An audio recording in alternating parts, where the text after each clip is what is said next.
Jambusar police સ્ટેશનમાં ફરજ બજાવતા કર્મી નારાયણ વસાવાની ₹75,000ની લાંચ મુદ્દે ધરપકડ કરાઈ છે।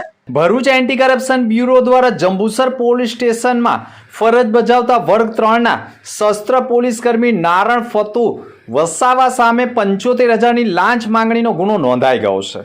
અરજદાર પ્રકરણની તપાસ દરમિયાન આરોપીએ હેરાન ન કરે તે બદલ ગેરકાયદેસર લાભ સ્વરૂપે લાંચની માંગણી કરી હોવાનું સામે આવ્યું છે।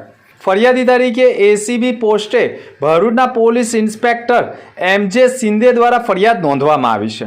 મળતી માહિતી મુજબ જંબુસર પોલીસ સ્ટેશન ખાતે નારણ વસાવા અરજદાર વિરુદ્ધ થયેલી અરજીની તપાસ કરતા હતા। તપાસ દરમિયાન કાર્યવાહી ન કરવા અને અટકાયતી પગલાંના રાહત આપવા બદલ આરોપીએ પ્રથમવાર 70,000 અને ત્યારબાદ પટાવટ તરીકે 5,000 એમ કુલ 75,000ની લાંચની માંગણી કરી હતી। લાંચની માંગણી જંબુસરના ભાટિયા મોબાઈલ દુકાન નજીક તેમજ મામલતદાર કચેરીના કમ્પાઉન્ડમાં થયેલી હોવાનું ફરિયાદમાં જણાવાયું છે। આ સમગ્ર મામલે આરોપી લાંચ સ્વીકારવા અને અનુચિત લાભ મેળવવા હેતુસર ગેરવર્તણૂક આચર્યા હોવાનું સ્પષ્ટ થાય છે। મામલે વડોદરા શહેર એસીબીના પોલીસ ઇન્સ્પેક્ટર એજે ચૌહાણ દ્વારા તપાસ હાથ ધરવામાં આવી રહી છે, જ્યારે સમગ્ર કામગીરી ઇન્ચાર્જ મદદનીશ નિયામક આર ચૌધરી એસીબી સુરત એકમના સુપરવિઝનમાં ચલાવવામાં આવી રહી છે।